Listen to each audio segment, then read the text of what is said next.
be honest with you, we're just moving the team forward.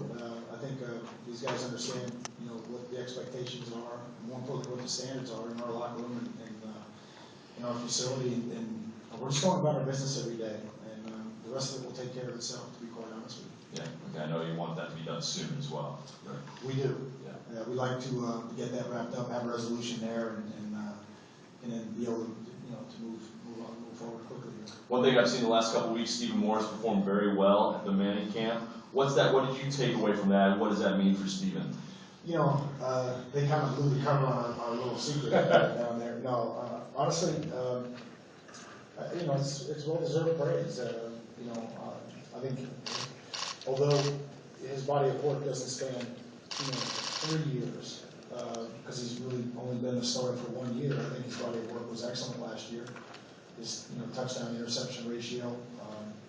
I think this year we'd like to improve on that, get his completion percentage up a little bit higher. And there's a number of ways that we can do that and just become more efficient in the red zone and see if we can't improve on third down a little bit. And I think Stephen knows there's room for growth there, but Stephen himself has really grown as a quarterback and as a man and as a leader, and it's exciting to have him in our program. Hi, Coach. Bob Holliday, Raleigh. Last year, your opponents ran, I think, 173 more plays than you did. Obviously, a lot of that has to do with Stephen and his mates' big play potential. But on the defensive side, is that a concern that your opponents have that many more plays? Yeah, no, I don't think there's any question. And I'm not going to tell you everything that we plan on doing this year, but I think the people that have followed me as a head coach would say, was that your team, or did you go in a completely different direction? And I think it warranted to go in a completely different direction. You have to play 21 freshmen, and I think 14 or 15 of them on defense. I think you have to do something, so we made some changes.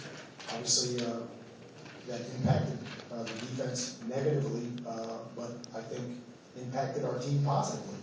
So I think our defense, we played a lot of young guys, and they battled. They gave us a chance to win. Part of it, Coastal, against a very, very difficult schedule, and they did that, and so I'm proud of them. But we only lost one guy off the too deep on defense. We've added others. We're stronger. We're more mature. We're more experienced now, and there's a little bit better poise and calmness factor right now on defense than there was at any point last year. Because let's face it, we've been together now, since last August. Which is tough to do in college football, keep that whole group together, and we only lost Brandon McGee, who was a starter for us.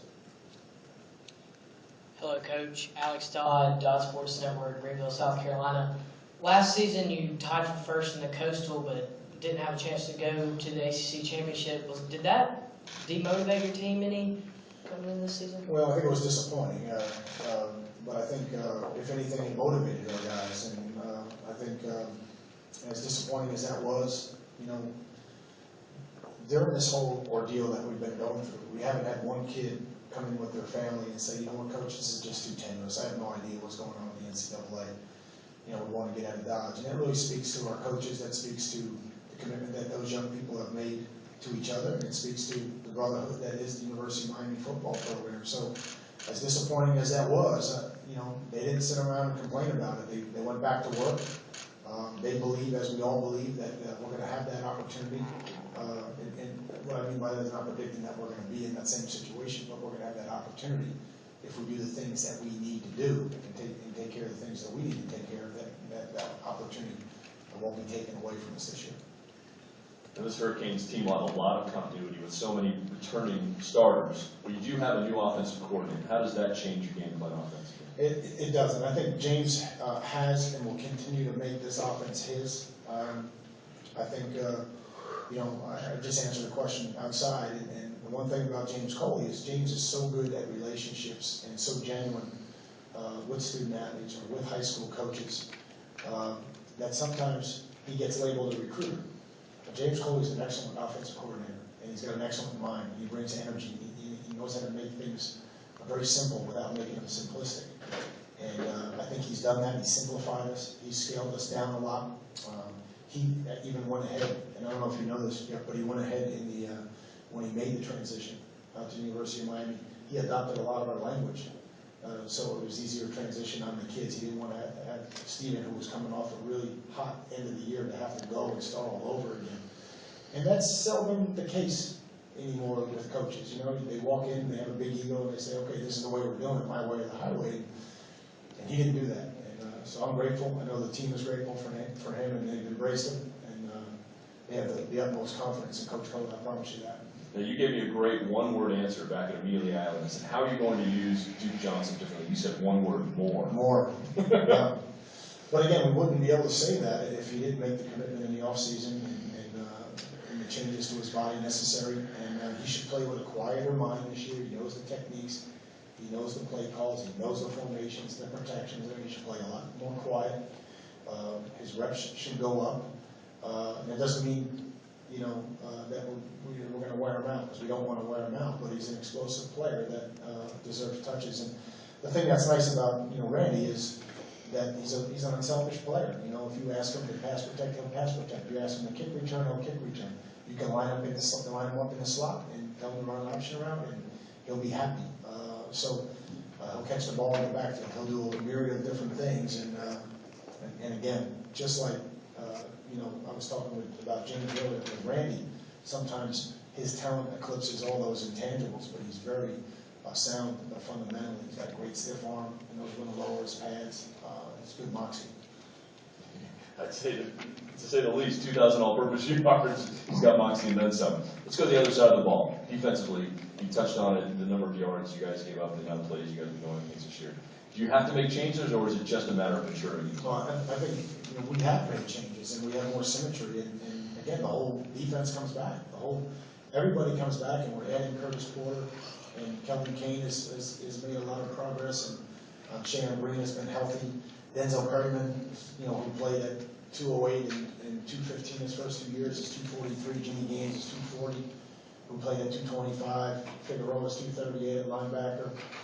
Kirby's at 235. Cornelius and Armbrester are both in the 220. So Chicolo's at 275. You know, those guys have to cut their teeth and play and grow on the field. That's tough to do in college football anymore. And so we're bigger, we're stronger, we're in good condition, and they're playing with a lot more poise and communication on defense than certainly what they asked them to do a year ago. How tough was it for you, or perhaps them, to be patient, knowing it was eventually going to come, they were going to get better? I think it was tough. The toughest has been on Coach D'Onofrio, you know, because he's such a hard worker and so passionate, and you know, he wants everything to be, you know, where he wants it to be right now. But I think, you know, just keep trying to tell him to be patient, and you know, certainly us, you know, doing some of the things that we did as a team last year put the defense at a disadvantage.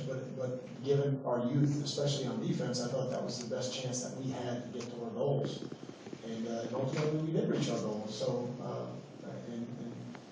some of it came at the expense of the defense, but we're a much different team right now, and I think we're all better for having played that really difficult schedule with such a young defense, and certainly we've made a lot of progress this spring. I asked Frank Beamer a while ago if this was the toughest the Coastal Division had been since he was in the league in 2005. He said yes, it was. I think Miami's improvement is part of the reason for that. From your perspective, with the improvement at Duke and North Carolina, yourself, Georgia Tech established, Virginia Tech established, is this the toughest the Coastal has been, and what makes it so tough? Well, I think, you know, you just mentioned it. Duke really improving. You talked about, you know, North Carolina being established. North Carolina is doing a great job. Georgia Tech, really tough to prepare for, and you know, a bunch of bowl games in a row for those guys. Virginia Tech has kind of been, you know, the measuring stick on this side. So, and hopefully at Miami, you know, we're starting to improve. And you know, Virginia 2 years ago was really good, and I know Mike's looking to bounce back, and we're adding Pittsburgh, of course. So again, it's gonna be tough. It's gonna be a battle. I understand, you know, being picked or whatever, you know, whatever that means. But I think at the end of the day, you got a bunch of teams in this side of the room that are going home tonight, or lifting in their gyms today, or on their practice fields tomorrow. They all believe that they can win the Coastal and represent us in the championship game. Dan Tortora, DTB Media, and Coach, you had talked about the talent just now of the conference, but bringing in Syracuse and Pittsburgh, which had a tradition originally with Miami, what do they mean to you as a coach and to this conference? I think it's a great move for our conference. Number one, we've added two great media markets. Number one in New York, and certainly a top 15 or top 20 media market in Pittsburgh. We've added a densely populated area of the country. We've added a lot of TV sets. I think we have the most culturally diverse conference now in the United States. You have New England, you have New York, New Jersey, and kind of the mid-Atlantic and Baltimore and DC, and then you have Virginia all the way down through the Carolinas, Atlanta, and of course North Florida and now South Florida with us. So I think it's a very cultural diverse deal, and I think people are starting to understand the tradition that Syracuse and Pittsburgh are bringing, and I think it's going to be great for us moving forward. Outgoing head coach for the Miami